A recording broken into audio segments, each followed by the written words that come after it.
Como é que você vai fazer para conquistar essas pessoas que são mais idosas ou aquele eleitor que é mais conservador, dizem as pesquisas, né? Tem como fazer? Aqui em Pernambuco, aqui no Recife, por exemplo, o João Campos, ele penou na primeira eleição, porque a pecha era que ele era muito jovem, que era um menino, né? Assacava, inclusive, críticas bem pesadas. Como é que faz para ir contra esse preconceito? Esse preconceito ele é comum em várias culturas, isso acontece em vários lugares. Há esse problema sucessório no mundo. As gerações mais velhas, elas vivem mais e elas não querem abdicar das posições de poder. E é natural que elas não queiram. A questão é que o mundo tem novos desafios e as pessoas mais velhas, conforme o tempo passa, poucas vão se adaptar. É difícil ter um cara como o Trump que se adapta às novas tecnologias, se adapta aos novos discursos. Em geral, você vai tendo uma superação. Então, como a gente vai chegar nessas pessoas? Eu digo, é igual, como você faz pra conseguir comer um elefante inteiro?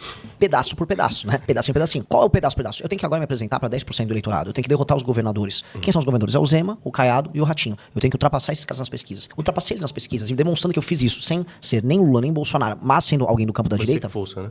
Força e uma opção. Eu tenho uma rejeição muito maior que a do Flávio. Portanto, conforme eu fico conhecido, eu tenho muito mais chance de derrotar o Lula no segundo turno. Qual é a minha obrigação? Eu tenho que ficar em terceiro nas pesquisas. Agora eu tenho que ficar em terceiro. Então são etapas, é igual o elefante. Agora os pedacinhos é Zema, Caiado e Ratinho. E aí esse eleitor mais velho vai começar a ver a viabilidade e, com todo respeito às crenças que eles têm no Bolsonaro, o Bolsonaro foi muito fraco em levar à frente as ideias que eles defendem sobre combate ao crime, sobre combate à corrupção. Até porque o Bolsonaro, ele cometia crimes e ele era corrupto. Não é o meu caso. Eu vou levar à frente coisas que essas pessoas sonhariam em ver no Brasil. Então, no momento certo, a resposta vai chegar pra eles. Eu acho que o problema ali do Bolsonaro é que ele tinha um QI muito limitado. Né? Então ele não conseguia concatenar as ideias. Exato. Ele foi eleito nessa onda, mas ele não conseguia colocar à frente. Aí ficava só com preconceito contra o Nordeste, contra as mulheres.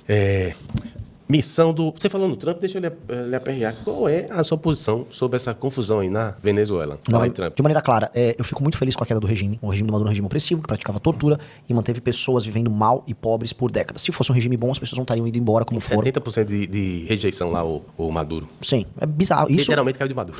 Assim, nenhuma pessoa razoável vai conseguir defender o regime do Chávez depois do regime do Maduro. Não é razoável em nenhum termo. E ainda mais pessoas que se colocam como democratas. Não há. Dito isso, eu tenho que falar como brasileiro, que eu não sou venezuelano, sou brasileiro. Pra gente, acende um alerta gigantesco. Porque nós estamos vivendo agora um momento de uma nova doutrina Monroe. O pessoal está chamando de doutrina Donroe, né, do Donald, que é a nova doutrina de controle hegemônico das Américas por parte dos Estados Unidos. E que vai acontecer com o governo Trump ou sem o governo Trump. Por quê? Porque é um conflito geopolítico com a China. Logo, os Estados Unidos vão assumir controle do canal do Panamá até a Patagônia. De maneiras diferentes, com aliados diferentes, com, vamos dizer, sistemas de... Bomba ou não, né? Com bomba ou não, depende de cada caso um caso. Mas eles querem o canal do Panamá, eles querem derrubar o regime venezuelano, eles querem tirar a China, como já tiraram ali da região da Patagônia, e eles vão querer a Groenlândia. Isso está acontecendo. O Brasil ficou em berço esplêndido, falou, não, somos uma potência, então somos do BRICS, não porque o BRICS, e ficamos defendendo o regime venezuelano. O que aconteceu? Caiu o regime venezuelano, não tem BRICS nenhum. Os Estados Unidos entraram num país da América do Sul como quem entra numa loja de sorvete, derrubaram o regime do Maduro com, sei lá, 80 helicópteros. Foi uma farra, resolveram rapidinho. E o recado que tá pra gente é o seguinte: nós estamos novamente vivendo aquele momento do começo do século XX que os Estados Unidos davam as cartas aqui sem muita ilusão. Então, o Brasil, enquanto projeção de poder, enquanto uma nação que tem que ser respeitada na América do Sul, ficou desse tamanhico. E aí acho que isso tem que acelerar na gente um senso de urgência em ser um país importante. Mas aí a esquerda não vai se aproveitar do discurso de soberania versus patriotismo, que ficou um pouco arranhado em função dessa adesão forte ao Trump de parte da direita? Sim, ela vai tentar, mas isso vai ser uma casca muito fininha que eles vão fazer só como marketing, porque os maiores responsáveis por a gente estar na situação frágil são os próprios líderes de esquerda do Brasil que colocaram a gente nessa posição. A posição que a gente foi colocado foi de aliado à Venezuela. O Brasil financiou o regime venezuelano muitas vezes, financiou obras nesse regime e acreditou na ilusão dos BRICS, que é a ideia de que a China, a Rússia e o Brasil são uma potência. Os Estados Unidos falou, que China? Eu vou entrar com os helicópteros aí, eu vou derrubar o regime do Maduro e vocês vão ficar quietos. E ficar todo mundo quieto. A Rússia também não fez nada. Nada. E não tem como fazer, porque assim, os Estados Unidos são ainda a grande potência global e aqui é o território deles. Gostemos, infelizmente ou não. E aqui é um território deles e eles estão querendo exercer poder aqui. A China não vai se meter aqui. Então o Brasil ficou acreditando nessa conversa mole. Essa conversa mole caiu. E agora o que nos resta? É não depender do resto do mundo. É falar como eu exerço soberania de verdade. Exercer soberania de verdade é ser um país rico, se armar, se proteger, projetar poder na América Latina, projetar poder no sul global e não ficar sonhando que a China, não sei o que. Isso é uma conversa maluca que o PT teve. Então essa conversa deles vai cair por terra. Isso passa por arma nuclear, não? Passa.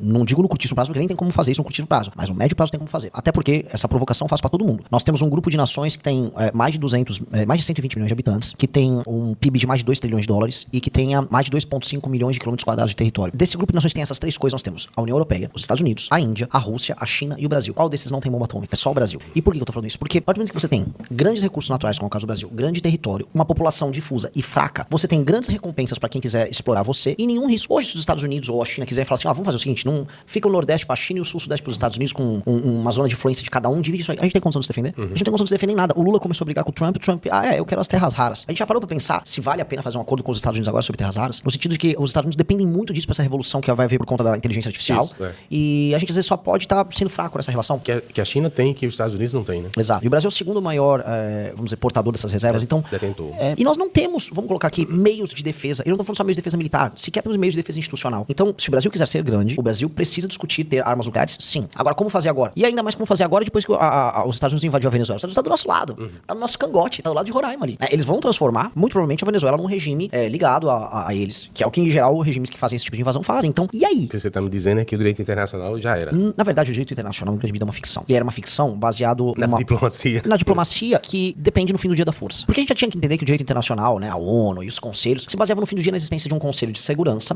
E esse conselho de segurança é formado por nações que são compostas em última instância por quem tem bomba atômica. Então, ter bomba atômica te coloca no conselho de segurança, tá no conselho de segurança, determina se uma guerra é válida ou não. Então, no fim do dia, sempre foi sobre força. Você só tá sujeito ao direito internacional se de fato você tem que pedir ajuda pra alguém pra existir. Porque no fim do dia, se a Rússia quiser invadir a Ucrânia, ela vai invadir a Ucrânia. No fim do dia, se a China vai invadir o Tibete, como aconteceu décadas atrás, ela vai invadir o Tibete. Ou Taiwan, né? Agora, na minha opinião, humilde, que eu não sou tão estudioso, a Rússia só vai reagir quando chegar em cima da Groenlândia, porque é no quintal dele, né? Ali na divisa.